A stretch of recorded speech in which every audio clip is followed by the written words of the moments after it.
Hey everyone, so welcome to the first week of data visualization for reporting refugees. As I mentioned, the way this is going to work is I'm gonna put together videos with them first, and then we're gonna go through these exercises in class, and you'll do a variation on these exercises for your homework. So right in front of me, what I have right now is actually a web page. It's listed in Courseworks. To look at for this week. And this is actually a set of visualizations. This is sort of a collection of visualizations about refugees and migrants.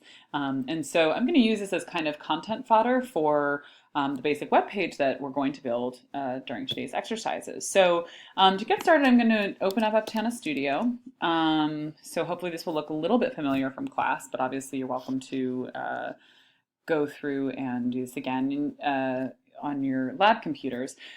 So what you'll notice here is that it has defaulted in this case to the DataViz folder that I selected the first time. So if you're using Aptana on a computer that you have used previously, then it may just default to that folder. If you had to delete it for any reason, you can always come here and sort of say, hey, I want to create a new folder, right? So I can just say, make one here. I'm going to go ahead and use DataViz 17 that I started, and that just means that that's sort of where it's going to put all of my stuff. It's still, I have to specify it a fair amount with Aptana, which is a little bit annoying, but you'll find we actually don't make that many different files here, so it shouldn't be too cumbersome. So again, this is showing an old one. So what I'm going to do is I'm going to go to the File menu, and I think you can just see here I've chosen New from Template. I'm going to go to HTML, and I'm going to choose the transitional template. And the reason for that is we just want to leave a little bit of flexibility. So the project for this week, what we're going to do is we're going to build a very basic sort of little news feed where we're just going to list a set of articles related to refugee issues. Each of you will do your own set of articles, and we're going to kind of put them together in a couple of ways so you can get a feel for kind of the basics of HTML and CSS, which is how we add style and design to our web pages. And we're also going to move into some data formats, specifically JSON, which is JavaScript Object Notation. So things to notice here in my HTML page, again, notice that, so what you start to see here in Aptana is that every time there's a parallel structure to the tags, right? So things that are blue are kind of what I would say sort of nuts and bolts. So we see these carrots, right? I call them carrots. That's what I was always call them. And you see that there's a symmetry here, right? I have this head and then I have this \head tag. And the rule for tags, and we'll go over this again in class, is basically that there has to be symmetry, right? So I have to close all of the tags inside of this one, right, inside of head, before I can close the head tag, right? So something like this, right, would not sit well, right? I've opened the title tag and closed the head tag and then closed the title tag. That would confuse things quite a bit here. And one of the cues that we can see, again, with our highlights, there's another little thing that that Aptana does here to kind of help us see what's going on, which is that it does this sort of collapsing, right? And if things are constructed properly, it knows how to collapse these tags. So it says, okay, this is everything that's in the body tag. If I had an error here, what I would notice is something like that, is that this doesn't really work, right? The H1 and the H1 are not, it's not collapsing down to a single tag.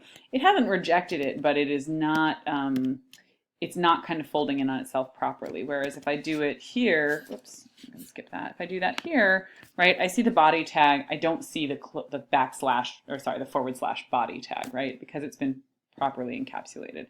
So again, we'll talk a little bit more about this parallel structure, but I just want to sort of highlight that. And likewise, there are kind of two pieces to this, sort of two main bits to our document here. We have the overall kind of encompassing thing, which is HTML, which ends with HTML. This is what we call an attribute. Again, we'll be going over all of this in class. And then we have two main parts of the page. We have the head and we have the body.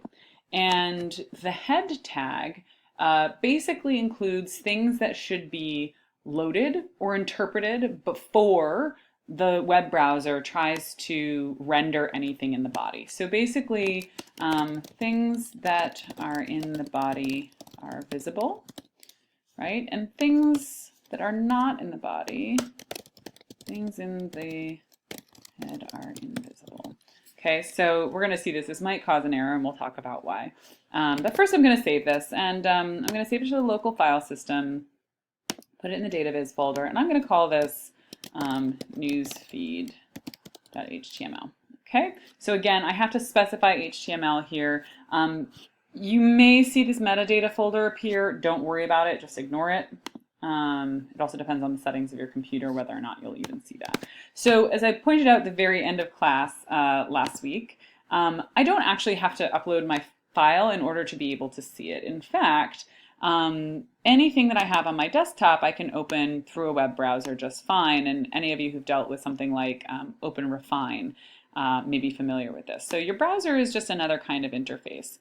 Oh, that's interesting. So it's actually rendering this. So what we're seeing here is that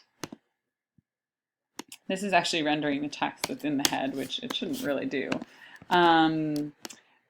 But basically, anything that I want to appear in the web page, generally speaking, I need to put within somewhere between these body tags, the opening tag and the closing tag. The closing tag is always indicated by that /.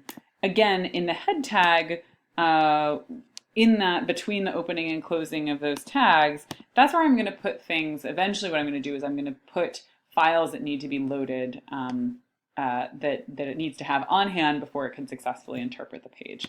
So here I'm going to change my title. I'm going to say, this is what we did in class. This is my news feed. Refugee focused articles with visuals.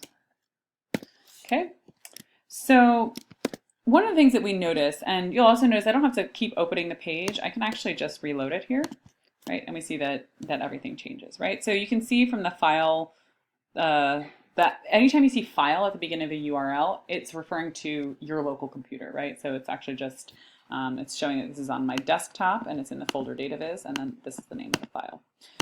So if I want to add something to this, there are some basic kind of building blocks of even HTML pages. So one of the things that we're seeing here in this H1 tag is we're seeing that this is actually having an effect on the text, right? It's larger, it's bold, I guess. Whereas if this text that I just wrote below it, right, is just, smaller, it's not bold.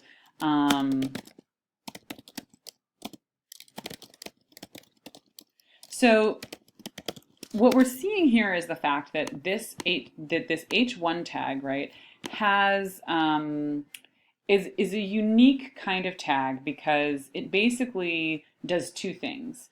It's a tag where we can put content is. That's what we use HTML tags for, right? So they let us put in our images, our text, our interactives, our videos, all of these things. But some of them do a little bit more, right? They actually have built-in style. So H1 is one of the oldest HTML tags, and it sort of hails from the days when web browsers couldn't support a whole lot of formatting. And so it was a way to provide some very basic distinction between, some very basic distinction between, literally a header. It's for headline one being the largest size. And you can see that, for example, if I were to put an H2 tag in here,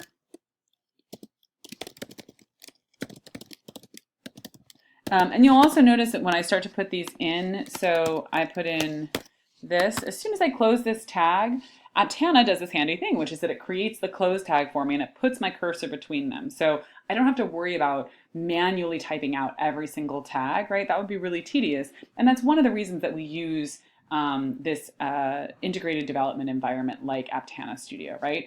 Again, this is just text. I could edit all of this in Notepad or TextEdit, absolutely. And it would make, essentially the same quality of HTML, except that the chances of my making an error would be much greater. So again, this is why something like this is handy. It's essentially an interpreter. You can think of it as something that does kind of spell checking and layout for HTML, CSS, JavaScript, a bunch of things we're going to use. So this is just a sort of experiment and see, okay, what do these different things do? So you can see that the browser with just this tag, right, understands that there's a hierarchy here and is using it to help us visually organize the page. Now, using these kinds of things is pretty outdated, I would say. Doesn't mean people don't use them at all, but typically the way we organize our web pages these days is with something called divs. Div is short for division, and it basically is kind of a container that we use to put our content in.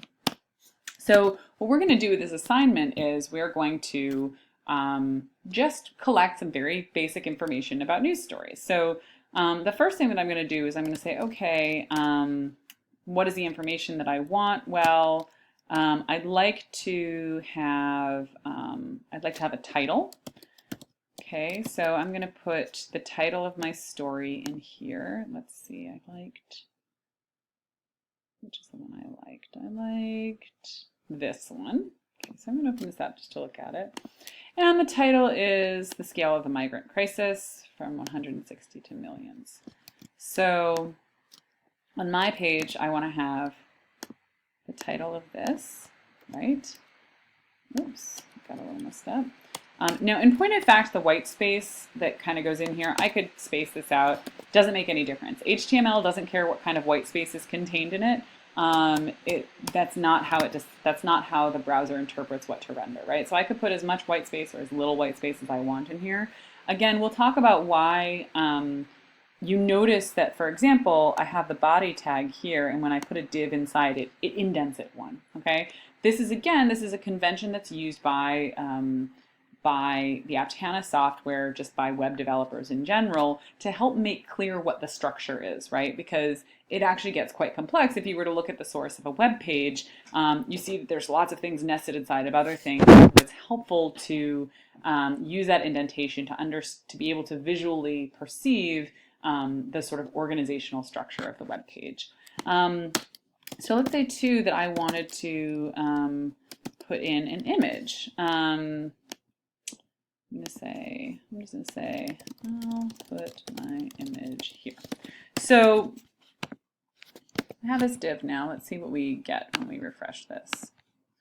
So here's the thing. First of all, not a whole lot going on with my title here. And secondly, I want to actually put an image in. So for the most part, we're going to use divs to organize our content. But there are special tags that we use to include particular types of material or to perform special functions. One of them is the anchor tag, okay, which is an A tag. And it always contains an attribute called href, which stands for hypertext reference, okay? So this is like old school web stuff, okay? And what I want to do here is, because I want the title of my, whoops, that's backwards. I want the title of my web page to link to the actual article. I'm going to use the carets to make this anchor tag. And then in this attribute area, right, an attribute we can always tell because there's always a space between it and the name of the tag, right? An anchor tag is just A. And then it has an equal sign and double quotation marks. And inside the double quotation marks goes the value. In this case, the value is going to be my URL. So I'm going to go ahead and take this out and paste it between those quotation marks. Okay, and now, just like magic, right? So now we'll see that hopefully if I did this right, whoops, did I save it? Okay, no, so I have an error here, right? Because this is a close tag. I want to make sure that I want to wrap my anchor tag around the text that I want to act as the link, right? This might be familiar to some of you if you've ever worked with WordPress or something like that. You might have seen it. But now I can see that this is a link, takes me to the article. Okay, so different tags have different functions. We don't deal with too many of them. When we come back, we're going to look at the image tag. It's going to let us put images on the page.